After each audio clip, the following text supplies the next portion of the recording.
Why is accounting so weird? Now, this may seem like a strange question at first, but to give you some background, I am a full-time tax preparer. I work on taxes all throughout the year instead of, the amount of time that a normal person spends looking at taxes, which is like once a year, right? And I do a lot of bookkeeping and a lot of cleanup of books for clients and things like that. And something I run into a lot is business owners and individuals who just, like, for one reason or another, they don't understand the accounting. And this is a thing that trips a lot of people up in the realm of taxation. Is it feels like it's a sort of black box. They're lacking some sort of intuitive understanding of what's going on with the numbers, the debits and the credits, and it leads to a lot of confusion, a lot of wasted money, a lot of wasted time, a lot of rework. So I really wanted to look into this question of why is accounting so weird? Why do people not understand it? Why? Because to me, it seems like it's this thing that permeates everything that we do. It is involved in every business transaction. It's involved in every aspect of life that involves money. And as we'll get into later, there's a lot of stuff about it that I think kind of transcends this concept of money, at least how we traditionally think of it. So I want to take a crack at explaining why it's weird, how you can understand it better. So yeah.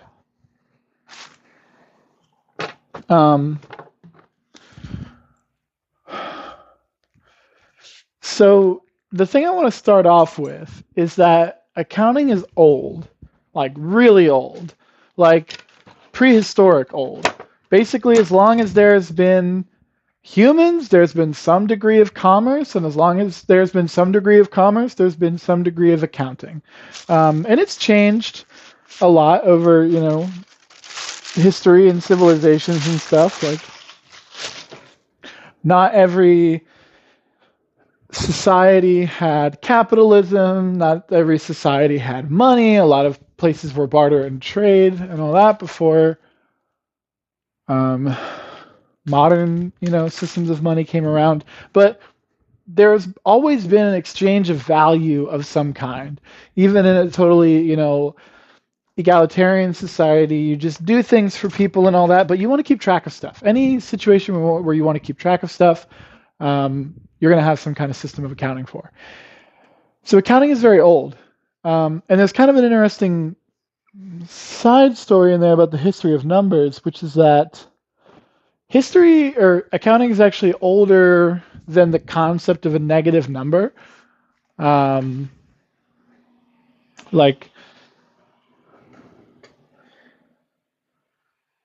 The discussion is a little bit above and beyond the scope of this video, but in general, we started counting things in prehistoric time as soon as it was necessary for us. And the first way that we counted things, just to see what was around us in the world, was like what we call the natural numbers, right? 1, 2, 3, 4, 5. 5 cows, 6 hills, 7 people with bow and arrows coming to kill you.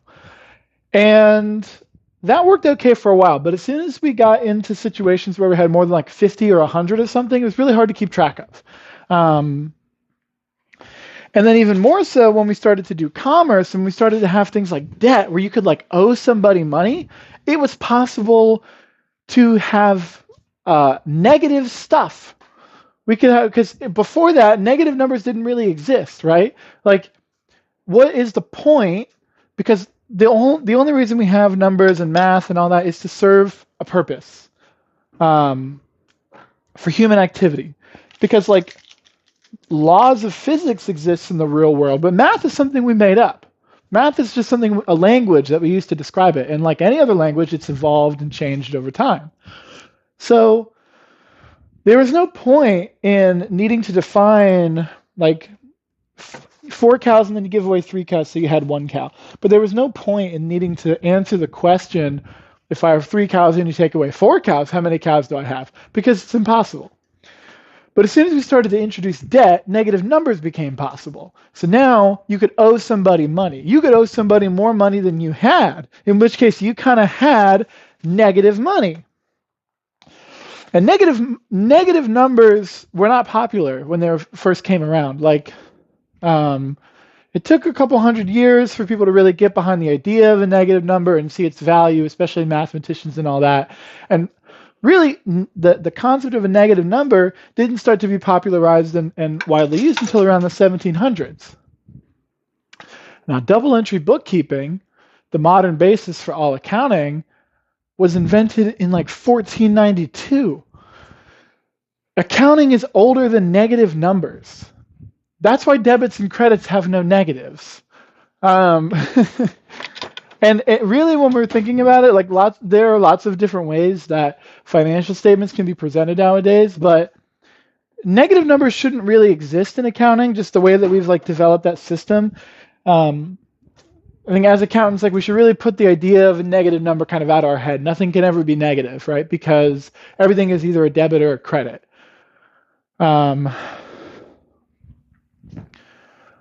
And I think that's kind of like the first thing to tackle is like, if you want to understand accounting, if you want to understand finances, you need to understand debits and credits, and you need to understand the basic financial statements. So, but you can't really understand debits and credits on their own. You have to understand the point of the financial statements, and then the knowledge of the understanding of the debits and credits will come naturally from that, right? The balance sheet is probably like, or let's start with the P&L, because everybody understands a P&L, a profit and loss statement, income and expenses, right? You sell X good, and you are paid for selling X good, so you receive money, and the money that you receive is your income. But it costs money to produce X good. It's going to cost materials, it's going to cost labor, you're going to have expenses associated with the thing you're trying to produce. So it's become a very useful metric for us to figure out what sort of the net is. So we take the income and we take the expenses that it takes to produce that income, and what we're left with is a net profit. At the end of the day, all of the various expense categories that you see solidify down into that. It's either an income producing thing or it's an expense producing thing. Income and expenses. Now, on the balance sheet, which is the other key financial statement that we have to measure the financial health of something, right? As money is moving around, and you got to think these systems are iterative. They're created over time and they're honed over time. The balance sheet and the P&L and the statement of cash flow is kind of less so, but we'll get into it. The balance sheet and the P&L are good, really good documents. They have been distilled and refined over hundreds of years to be representative of everything that we do. I'm just going to say it out there. If you're like a business owner and you look at some of the stuff that your accountant produces, the balance sheet and the statement of cash flows and the tax return, and you're like, yeah, but this doesn't really fit my business, you're wrong. You're just not looking at it right. You need to understand accounting better. Because accounting is the basis, man. Accounting is the root at all of it. It's the oldest one, and it is able to conceptualize and it's able to understand for you all of these complicated financial instruments that people find themselves in. It's a fundamental in the finance world, okay? So a balance sheet consists of 3 parts: assets, liabilities, and equity. And we can look at these components of the company and then eventually see how they tie back into the P&L, the income and expense statement. So say you have the thing that you produce, you make widgets and it costs money to make those widgets, and you also operate within a warehouse to produce those widgets, right? Say your company owns the warehouse. The building of the warehouse is an asset. Assets are generally income producing property, things that either are the result of income or they are things that lead to income being generated, right? And anything that is not an income or an expense is either an asset or a liability.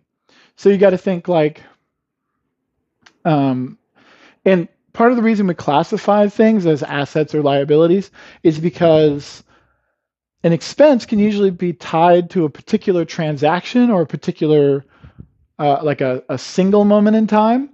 Like if you're producing a widget and the widget has a little plastic cover that goes over the top of it, you have the expense to produce the plastic cover. And the plastic cover is an expense. It's not an asset or a liability because as soon as the widget is gone, the plastic thing is gone.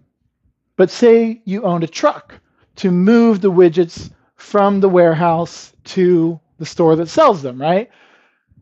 The truck is used in the production of many assets.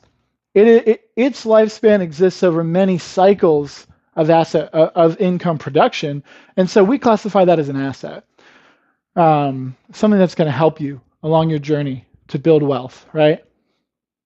So things like buildings are assets, vehicles, cash is an asset. So, just cash in the bank account is an asset. And there are lots of other ones. We can get into it. But then that's kind of the basic ones. Liabilities, on the other hand, are things that they're not necessarily things that inhibit income, but they are things that your company owes or things that, reduce its overall financial health or profitability, right? So warehouses are expensive. Vans are expensive. You had a good business idea to start the widget making factory with the plastic covers and the van and the warehouse, but you didn't have the cash to make it happen. But you had a friend who invested in crypto. He was the guy who bought the dominant, who bought he was the guy who bought the 10,000 Bitcoin from the guy to order a Domino's pizza or whatever. He's got tons of money, and he's willing to give you some of that money. You're going to pay him back, of course. He's just giving it to you as a loan. And that loan is a liability on your books. It is like something that helps you produce an asset, but it's ultimately something you don't own, right? It's not your cash. It's somebody else's cash. So the loans are liabilities. Any kind of accounts payable are liabilities. Credit card, balances. It's mostly loans. You can think of liabilities as like loans. And then there's equity. Nobody understands equity, but it's really easy to understand. In the same way that you have net profit at the end of the year, right? So you take your income minus your expenses, you have your net profit. Net profit is indicative of a single time period, right? So if you figure out for the year, you got $100,000, you spent $70,000 trying to make that $100,000, you have $30,000 in net profit. That's what's going to be on your P&L. Now at the end of the year, what happens is that $30,000 is put into equity. It's the amount left over. And then next year, say you make another $30,000. Well, now your equity is $60,000. The equity is just, think of it like the net income over the entire lifespan of the company, right? So if one year you made 30,000 and then another year you lost 20,000, your equity is 10,000. Equity is also what we use to track what a partner has what somebody has put in or taken out of the company, right? So part of the financial health of the company is the financial health of the shareholders who create the company. So if you have net income of 30,000 and you have a partner who put $10,000 into the company to help get it started, your equity is $40,000. 30,000 of that is retained earnings, 10,000 of that is, capital stock or opening balance or something like that, capital contributions. And think about that term. That term is so simple to parse once you have that context. Retained earnings. It is simply that. At the end of a year, you have earnings, net earnings. Equity is retained earnings. Earnings that are retained over many years, right? Just that. And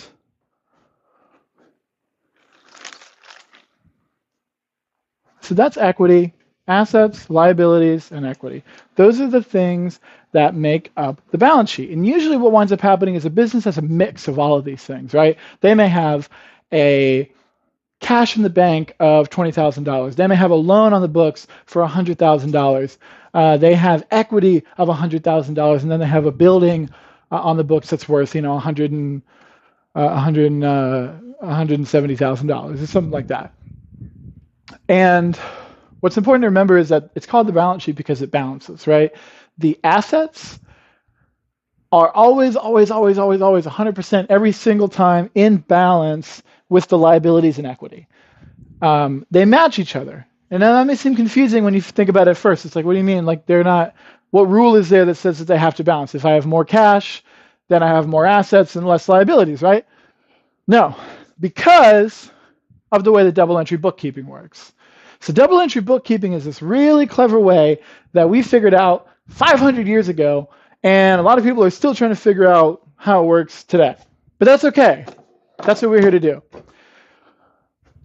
The entire basis of double entry bookkeeping basically says this. Anytime money moves around at all, anytime anything changes, there's going to be two accounts that are hit on your books. At least two accounts every single time. And they're going to offset each other. And that is going to give you the best picture of the financial health of your company at a given time. There's a really easy example to conceptualize that. Take the loan from before, right? You needed to buy the warehouse. You didn't have the warehouse. You had the guy who had all the Bitcoin money. He's going to give you money to loan the warehouse. Now, what happens there? It's really important to understand what is happening there when the person gives you the money. Two things are happening. When the person agrees to give you the money, you get money. You get physical cash in the bank. That is an asset. Say he gives you $100,000. You have cash of $100,000. You also have incurred a liability of $100,000. So if we ignore equity for a second and just look at assets and liabilities, you now have cash of $100,000 and a loan on the books for $100,000. The balance sheet balances. This will always happen. Doesn't matter how complicated it gets. The balance sheet always balances. And there are several other things that feed into this, right? When you spend money on something, when you have expenses for the business, right? In the simplest way you can think about it is the little plastic cover that you buy. What do you use to buy that? Cash, right? So what's going to happen is you're going to have an expense, and that's going to ultimately show up on your equity section because it's going to reduce net income, which is equity. And you're going to lower your cash. Now you say, okay, hold on, but I'm thinking about expenses in negative numbers. So I have negative income and negative cash. How are those not going to, remember, there's no negative numbers in accounting. Like, accounting is old and crotchety. It is older than negative numbers. It doesn't recognize the new kid on the block of negative numbers. Debits and credits. Now, debits and credits are just a thing we made up to help not use negative numbers because negative numbers weren't invented yet and it just works. Okay? So, every account on your books has what's called a normal balance. And all a normal balance is it says whether a debit or a credit increases this account. So for example, cash has a normal balance of a debit, which means that anytime you receive cash, you have to debit cash in order to increase cash. And if you credit cash, cash goes down.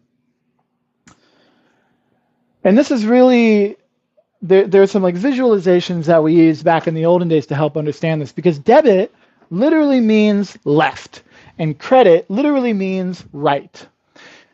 And this is how these things are portrayed. A debit is on the left side of a column, a credit is on the right side of a column, and there is no up or down, there is no positive or negative, there is only left and right. And at all times, these things must be in balance. So what happens when you have an expense is you debit your cash. I'm sorry, you credit your cash and you debit your expense because expenses have a normal balance of a debit. So at the end of the year, in this simplified example, you just had cash and expenses, right? What you're going to have, say you sell your widget, you sell $100,000 of your widget, and let's think about this logically, right? Expenses are a debit. They have a normal balance of a debit. But we need to net expenses with income. So that would mean that income would need to have the opposite normal balance of whatever expenses have. So expenses have a normal balance of a debit. Income necessarily has a normal balance of a credit. Which also makes sense too, right? Because we know cash is increased by a debit. So when you receive cash for something that you sold, you credit income and you debit cash, and they are in balance and they match. So you get to the end of the year, you have your revenue, your income, you've credited $100,000, and say you have expenses of $50,000. You debit $50,000. And then let's look at the bank account, right? So in that simplified example, you receive cash of $100,000 and you spend cash of $50,000. So your cash balance at the end of the year is $50,000. So now if we look at our simplified balance sheet, we can see how that all pans out. My net income, which filters into my retained earnings, is $50,000. And my cash at the end of the year is $50,000. Like Matt, it balances. I'm telling you, every single time it balances. Every time you're making a transaction in your business, every time something is being bought or sold, every time you're investing or something, you have to think about what are the two things that is happening here, because there's always, always, always two things. I'm buying this thing with cash. Buying the thing, that's an expense, with cash. That's an asset. I'm purchasing this vehicle. Purchasing as in spending cash. Vehicle as in asset. Asset is an income producing property. That would be kind of the most fundamental thing I would ask business owners to do is whenever you're engaging in a no matter how complicated it seems or how smart you think you're being, ask yourself that question of what two things are happening at the very least. And if you don't understand what two things are happening, before you do it, ask your accountant because we'll know. And companies like to get complicated. They like to complicate things. Accounting doesn't like to complicate things. That's the tragedy of this that I see. Is I go, oh my God, taxes are so complicated and the finances, I don't understand it. All that. It's not your fault, but you are wrong. The accounting is the most simple part of all of this. The finance people, they try to make things, they want to keep things complicated. They have all these terminologies and words and all that. We have 500-year-old shit that hasn't changed. We are older than negative numbers. We're simple. Everything you do, every business you can think of, investments and real estate and warehouses and manufacturing, construction and insurance people and line cooks and every business you can think of has activity, and all of that activity can be categorized into one of those 5 buckets: income, expense, asset, liability, and equity. Everything falls into those buckets every single time. And the balance sheet balances, and the P&L shows you your net. So I think, like looking back at that, you can say, man, these financial statements seem like they're a really powerful tool. And they are, because guess what? If your financial statements are not correct, i.e. you haven't been doing your accounting correctly, your balance sheet and your P&L are not going to be correct. And this is a sort of terrifying thing that I see a lot of the time, which is if your balance sheet and your P&L are not correct, you have no compass for what's going on in your business. You have no idea, really. You may think that you have an idea. You can look at the income coming in, and you can look at the cash in the cash account, and you can do some numbers in your head and figure out business is doing well. I've got tons of money. I'm able to buy these cars. business is going great. But you don't know that. You're guessing. And you may be right, but you are guessing. And so often what I see with business owners is they think they're doing well, and they're not doing so well. How can this happen? How can this be? How can I spend cash that's not there? The simplest answer is always liability. It's always loans. Everybody who spends cash that they don't have is because they're leveraged in some way. Either they're leveraged internally or externally.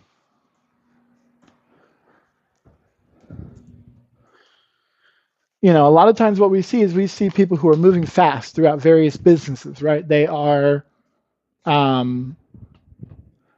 they're buying cars and then selling cars. Every 2 years, they have a new G-Wagon. And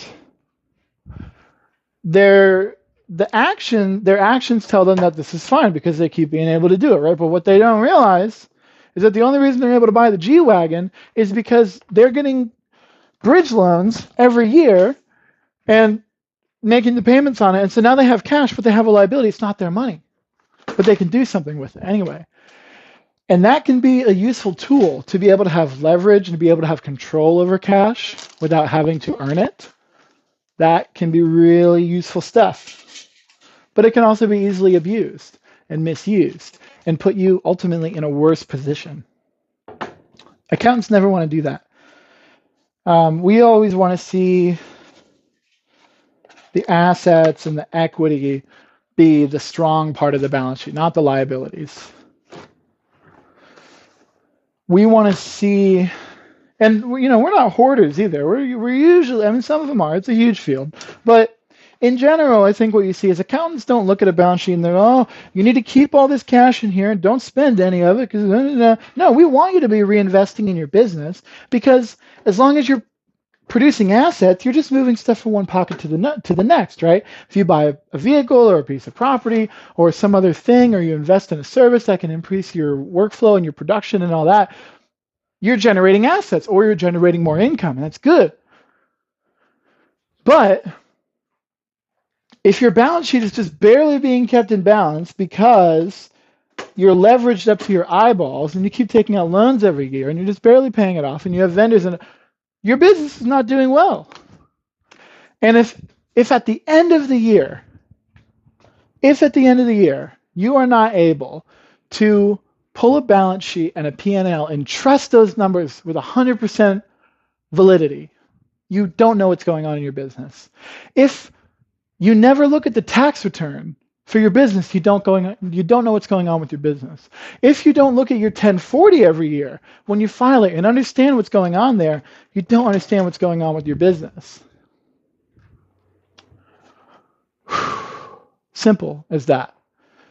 And you may be able to get away with it for a while. Lots of people can get away with it for a while. There's so much opportunity and there's so much slop out there that many businesses who are just extremely cash rich are able to get away from it, but they can never run away with it forever. The natural life cycle of a business is that I may have a slow startup period, and then it turns into a cash cow, and then it turns into something that is more long-term, right? But you have to have good management to get to that point. Most businesses close within 5 years. Most businesses close within 5 years. I don't have any sort of, this is just anecdotal on my part, but my guess is that a significant percentage of those businesses closed, and up until the point that they closed, they didn't know they were doing badly. Probably until the year, or until the lawsuit hit, or until they weren't able to pay their vendors, or until the bank wouldn't approve their loans anymore. So it's so important to understand these basic concepts: debit, credit, balance sheet, P&L, equity. And if you don't understand it, ask your accountant. Ask your accountant these questions. Ask them, what is my equity position in the company? What's your take on how things are going, just looking at the financials? Am I leveraged up to my eyeballs? Do I have too much cash? Do I need to be reinvesting stuff? Should I be taking money out? Should I be doing this? Ask your accountant. If your accountant can't give you good answers to those things, find another accountant. There's plenty of them out there. Because taxes is one of those things that will always exist, right? It's going to change form over time, and it used to be based on grain and barley, and now it's marginal income rate, and maybe in the future it's sales tax or whatever. But as long as there is commerce, there will be taxation. As long as there are people, there will be commerce.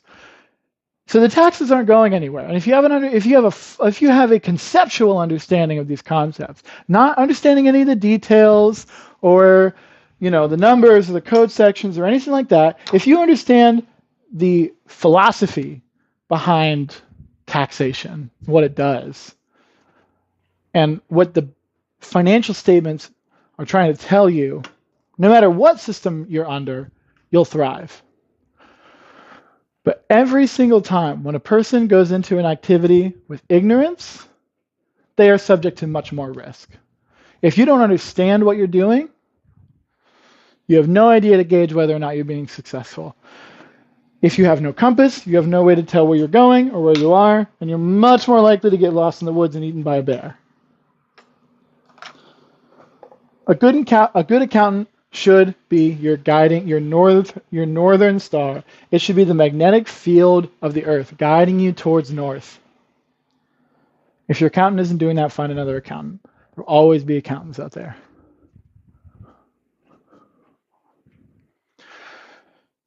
Now, a really important part of this too is that I'm an accountant. I will happily shit on accountants who don't do what they're supposed to do. And I will also say that a big chunk of this falls onto business owners. Business owners do not ask what the hell is going on. They do not make an effort to understand their financials. All they want to know is, can I buy the thing? Can I buy the thing? Do I have enough cash to buy the thing? Hey, I heard about this thing I want to invest in. Stop! Just for a second, just stop. We're not stymieing growth. We're not saying that you can't do what you want to do, but you have to understand. You have to understand what the business is doing. There is a certain level of responsibility that you need to take as a business owner if you're going to do this thing. You can't go into it and say, oh yeah, I'm really good at selling houses. I'm really good at flipping properties. I'm really good at putting roofing on houses and all that. I'm really good at talking to people and selling people and stuff, but I don't understand any of those tax things. I don't understand it. You can't do it. It's not responsible. And it's bad for you. You're going to hurt yourself. You're going to wind up paying way more than you need to. You're going to be frustrated all the time because your accountant's telling you crap you don't want to hear. You have to take a certain level of responsibility. You have to be proactive in understanding this stuff. You, at a minimum, as a business owner, you need to understand a balance sheet, a financial statement. You need to be able to read and intuit those documents. And if you're thinking about starting up a business and you don't currently understand it, then understand it before you do. And if you're currently running a business and you don't understand it, don't tell anybody, and sit down and walk through a balance sheet, walk through a tax return, schedule a meeting with your accountant and have them walk through your tax return with you. No one ever does that, and it would be the most beneficial thing in the world. If you as a business owner reached out to your accountant and you said, hey, all right, taxes are done, I'm in the new year, I'm doing stuff, but I want to take a minute to sit down with you and look at the tax return, and I want you to help me understand what's happening here, what you think I should do, all that stuff. Oh, dude, the value you would get from that, it is beyond measure. It is stupendous, right? Now, a lot of you who have experience with accountants may be thinking, oh, my accountant never freaking gets back to me. He never responds to my emails and calls, and he only reaches out to me when there's a problem and all this stuff. It's because you don't talk to him. It's because we ask you for documents and you don't give us documents. Then I have to follow up with you 2 days before the tax filing deadline. I'll give you a hint. If you're extending your tax return, you're doing it wrong. Stop extending your tax return. Get it done by March 15th. Get your personal return done by April 15th. You're an adult. Handle it. It's not that hard. By and large, if you give the accountant what they need when they ask for it, your return will be done on time. And if you do that and the accountant is not doing that, find a different accountant. There's plenty of them out there.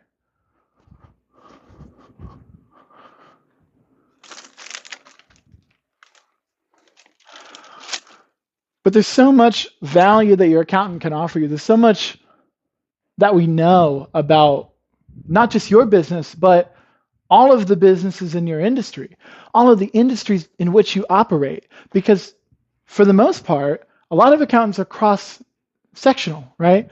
We do tax returns for real estate people, construction people, manufacturing, everything. So we see income and expenses from all these different, it's a treasure trove of knowledge if you know what questions to ask and your accountant is paying attention. As a business owner, you understand that synergy is difficult, that finding people you connect with takes work. And once you find them, you hold on to them like crazy because it's hard to find them again. And it is so, so worth it to find an accountant who you jibe with. Because once you do, you will have an amazing competitive advantage in your industry. And more important than that, you'll have peace of mind. That's what we're selling here, really. That's what all of us in the tax preparation and the accounting world are selling, whether they know it or not. We're selling security. We're selling peace of mind. You know, lots of people look at tax returns as compliance work, and that's only a small part of it, right? If you look at your taxes and you think, this is just a thing I have to do every year because the government wants my money, you're not thinking big enough. You're not considering all the opportunities that are out there. You're not understanding the environment that you live in. And as a result, because you don't understand these things, you fear these things. And because you fear these things, they cause you discomfort. And so you hope that this time, this CPA can fix it and finally give you the peace of mind that you've been looking for. And they can, if they're good. And if you take responsibility for it, and you follow up, and you ask questions, and you give us what we want when we ask for it. Because at the end of the day, our duty is to you. My role as an accountant, as an enrolled agent, as a tax preparer, I have two. I have a duty to you, my client, and I have a duty to the society in which I live in. The duty that I have to you as the client is to maximize after-tax wealth. Always, always, always. That's the thing I'm always trying to do. We don't want to see you pay big tax bills because you've already got to pay us. And the more money you give to the IRS, the less money you can give us. But I have a different goal as well. Barbara Johnson said in 1978 in a speech that the role of the accounting industry and the role of the accountant is to be a guardian of the public trust and a steward of the public dollar. Accountants and tax preparers and taxes are all baked into this social contract.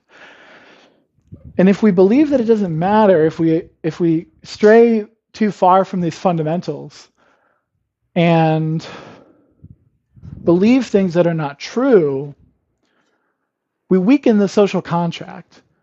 When we weaken the social contract, we lose an understanding of the world around us.